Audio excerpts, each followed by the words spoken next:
घर में बैठे बैठे जी उकता गया है और बोरियत का माहौल घर में आ गया है। अब घर में जो ज़िंदगी है वो ऑनलाइन हो गई है। Office online, school online, shopping online, entertainment भी ऑनलाइन। तो व्हाट्सएप पे आजकल डॉक्टर सबसे बड़ा तो व्हाट्सएप पे आजकल डॉक्टर सबसे बड़ा नए नए नुस्खे सुबह से शाम तक बतला रहा। सारा दिन कुछ ना कुछ चलता रहता है। व्हाट्सएप पे आजकल डॉक्टर सबसे बड़ा और सुबह से शाम तक नुस्खे नए बतला रहा। और सुबह से शाम तक जो व्हाट्सएप में खो गए, सुबह से शाम तक जो व्हाट्सएप में खो गए, डॉक्टरों से भी ज़्यादा वो लोग ज्ञानी हो गए। सुबह से शाम तक जो व्हाट्सएप में खो गए, डॉक्टरों से भी ज़्यादा वो लोग ज्ञानी हो गए। अब उनके ज्ञान की बातें सुनिए। नुस्खा नंबर 1। कुछ शराबियों ने मिलकर अफवाह ये फैलाई है, दारू ही कोरोना की सबसे बड़ी दवाई है। कुछ शराबियों ने तो मिलकर अफवाह ये फैलाई है, दारू ही कोरोना की सबसे बड़ी दवाई है। 2 पैग सारी मेडिकल साइंस फेल कर दी। 2 पैग विस्की के जो हर रोज़ पीता जाएगा, कोरोना तो क्या कोई रोग भी उसको छू ना पाएगा।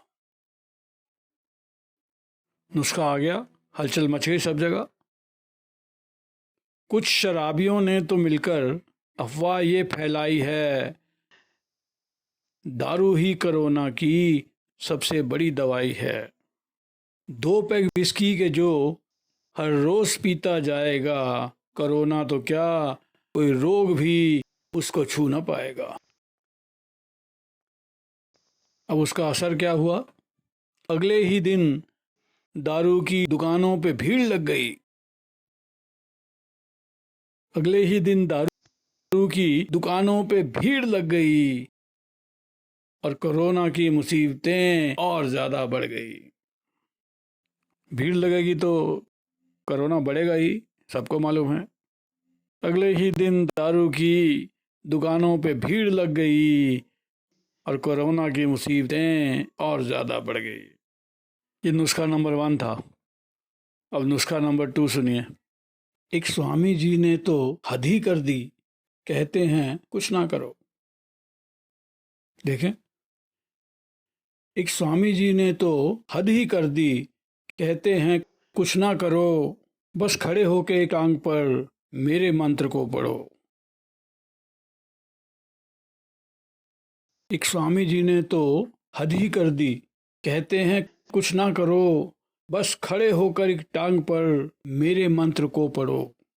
इसका असर जैसे ही अंदर तुम्हारे जाएगा, इसका असर जैसे ही अंदर तुम्हारे जाएगा, कोरोना का वायरस कभी तुमको छू ना पाएगा।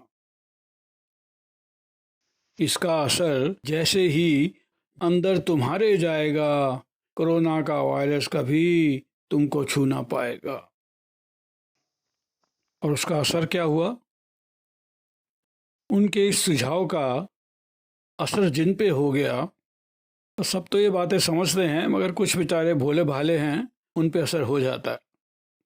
उनके इस सुझाव का असर जिन पे हो गया, कोरोना होता ना होता फ्रैक्चर ज़रूर हो गया।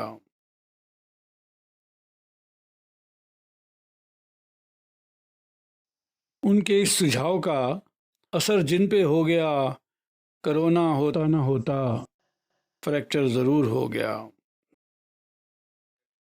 इसलिए मेरी आप लोगों से गुजारिश है, नीम हकीम खतराए जान। ये कहावत तो सुनी होगी आपने। नीम हकीम खतराए जान, खतरे न मोल लीजिए, असली डॉक्टरों की ही सुनिए, उस पर ही अमल कीजिए। नीम हकीम खतरा जान खतरे न मोल लीजिए, असली डॉक्टरों की ही सुनिए, उस पर ही अमल कीजिए। रोग खतरनाक है ये, हक नहीं है। रोग खतरनाक है ये, बचकर इससे रहो, आनी पड़े तकलीफें जो भी, चुपचाप उनको सहो। रोग खतरनाक है ये, बचकर इससे रहो, उठानी पड़े तकलीफें जो भी, चुपचाप उनको सहो। याद रखो एक दिन ऐसा भी ज़रूर आएगा, याद रखो एक दिन ऐसा भी ज़रूर आएगा, इस रोग पे पूरी तरह इंसान काबू पाएगा। इस रोग पे पूरी तरह इंसान काबू पाएगा। और आखिरी दो लाइनें हैं कि सब्र की है अब ज़रूरत, सब्र की है अब ज़रूरत, सब्र से काम लीजिए। ये वीडियो बनाने का मेरा मकसद ही ये था कि बहुत वक्त हो गया कोरोना को, लोग इम्पेशेंट हो गए हैं, बाहर निकलते हैं फिर प्रॉब्लम शुरू हो जाती है। तो मेरी गुजारिश है कि सब्र की है अब ज़रूरत, सब्र से काम लीजिए। कोरोना की बंदिशों पे पूरा अमल कीजिए। कोरोना की बंदिशें, जो इसकी रिस्ट्रिक्शंस हैं, मास्क लगाना, डिस्टेंस रखना, बाहर कम जाना, भीड़ भाड़ में कम जाना, सब्र की है अब ज़रूरत, सब्र से काम लीजिए। कोरोना की बंदिशों पे पूरा अमल कीजिए, पूरा अमल कीजिए, पूरा अमल कीजिए। शुक्रिया।